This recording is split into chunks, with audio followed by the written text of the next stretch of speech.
So, in today's podcast, we are going to be talking about what I'm hearing a lot lately through different social media channels, particularly LinkedIn and a couple of classes of work, is that people are starting to switch off leading up to Christmas. They're working, the wind down period's beginning, and they're like, we'll start building back up again in the new year.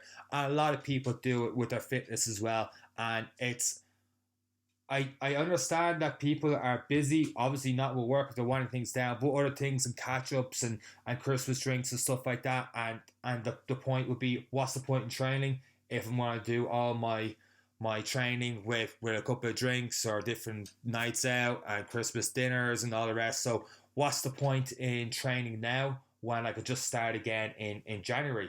And that is, well, I understand it that way. When I really think about it, it's completely insane to me that you would build up this progress for 11 months, or even if you're training for the last 2-3 months, and you're doing well, and you're like, I'm just going to stop all this for 4 or 5 weeks and then start again in January with everyone else. I'm like, why? When you could do 3 30-minute sessions a week and either maintain or even get a little bit extra from them, and then start in January 1st, and you're setting bigger goals. Because what's going to happen is that even just taking your training and your goals, for example, if you stop training right now, you're going to feel a lot worse come January 1st. But before you go back training, you're going to think you're at a certain standard, and you're going to aim higher to get new goals for the new year. But you won't be at that standard. You're going to be at a lower standard now because you haven't been training for 4 weeks. And while you should get that back in 2 to 3 weeks, one, you're 2 to 3 weeks behind. And two, the mistake that everyone makes with New Year's resolutions is they try to overhaul everything. So you've got these big grand goals in the new year, and you think you're at one place, you're close to it, whereas half your foundation's been knocked down, and you're trying to build on top of that. And when you're not seeing the results you want in the first week or two, you're gonna crumble, and it's gonna be a lot harder to overcome that, as well as overhauling everything else to try and succeed in your goals. And that's why by the time week 3 in January comes, people just fall off, and it's not for a lack of motivation, it's just from doing too much and trying to achieve too much in too short a shorter frame. Whereas in December, if you do a little bit, and I'm not saying, train as hard as you can, or I'm definitely not saying don't sacrifice nights out or meeting with people to get a session in. I mean, just three training sessions a week for 30 minutes. It doesn't have to be longer than 30 minutes. And I'm going to go through that in a second, how you can make a 30-minute training session all you need for 3 sessions a week. But just even moving a little bit more. And that's why I did the Coach Sean Advent Challenge. And for those that don't know about it, I'm not plugging anything here. It's completely free on my Facebook and YouTube pages. And it's just to get people moving. It's just 5 to 10 minute workouts, just moving, getting the blood flowing, not the body flowing, the blood flowing, getting to do something, just staying a little active. And I don't know about you guys listening, but I know for myself, if I don't train for a 2-3 week period, it's not just the fitness levels that affects me, it's mentally as well. I don't want to say I feel down in the dumps, but I just feel meh. I just don't feel great from a lack of training. And it doesn't have to be the hardest training session in the world. I don't have to be pushing myself to my limit. It's just movement. It's just getting away from everything and just having that half hour, 45 minutes to myself just to do something in the gym. And I feel better as soon as I finish. And I feel less tired, which sounds crazy, but it's true. And if you've been training for a period of time, you know yourself it's true that if you're training, you may feel tired going into the gym, but once you leave the gym, you feel refreshed, you feel better, you feel like you have more energy. And why wouldn't you want that this time of year? Why wouldn't you want to feel better just by taking those few minutes out of the day, dedicating to yourself, get away from everything else, and just get it done? So that's why I have the Advent Challenge, where it's 5 workouts, it's follow along workouts. So pretty much switch the brain off, do what I do in the video for 5 to 10 minutes, and that can be it. If you feel good, and I guarantee you in most cases, you'll feel you have more energy after 10 minutes than you do before you started, go for a second round, do it, get a 20-minute workout in, and you're pretty much done there. But if you want to do a little bit more, go to the gym, get a workout, 3 30-minute sessions. That's all you have to do. And the way I do it for myself this time of year, if I'm struggling with time, is the first 5-10 minutes is my warm-up.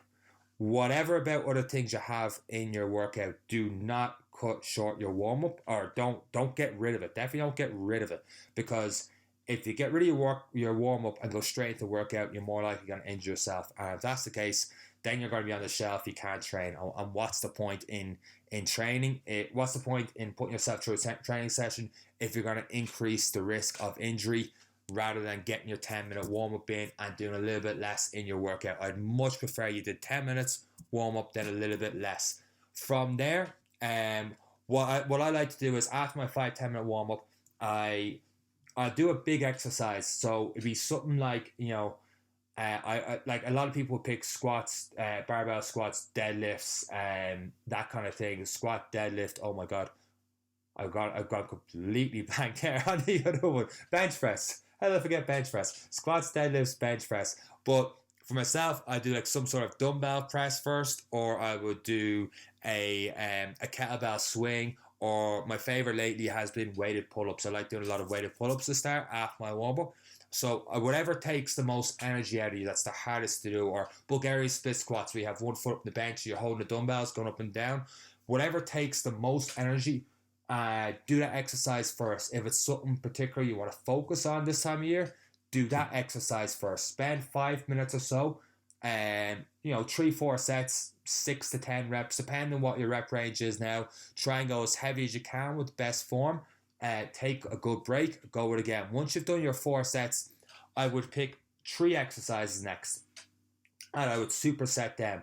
3 different ones, so some form of squat or deadlift, kind of not full barbell deadlift, but something with a kettlebell hinge deadlift, or maybe a kettlebell swing, for example. Some form of push-up or pressing, and definitely some form of row movement, some horizontal row, dumbbell row, cable row, something with a row in it.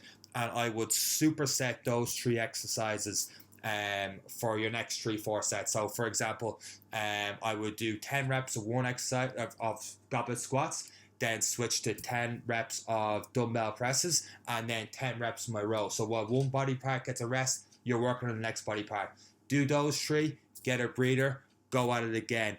And the other thing you can do instead is, instead of doing your first exercise, pick 3 exercises you want to work on. Let's say it's goblet squats, the push-ups, and cable row, or dumbbell row. Let's say cable row, because it's just easier to switch through all 3. Do them 3, get a breather, go again, and try and get as many rounds in as you can in 20 minutes. And because you're up and moving, you're going to work up a sweat. You're going to feel a lot stronger at the end of the session. And if you've been working really hard up to then, you'll probably maintain what you have for the next 3 weeks. But that is so much better than doing absolutely nothing at all. And that's just 20 minutes right there. After you warm up, get that in, get your cool down stretches, and off you go. And you will feel a lot better physically, mentally, and you'll set yourself up stronger for the new year. Now that wasn't a hard video to get through now, was it? I hope you guys got some value out of the video. If you did, please leave a thumbs up and subscribe to the Coach Scott channel, which is somewhere here. Hit that button, subscribe to the Coach Scott channel, leave a thumbs up. There should be a couple of other videos around here for you guys to check out. And that's all from me, from Coach Sean. Take care.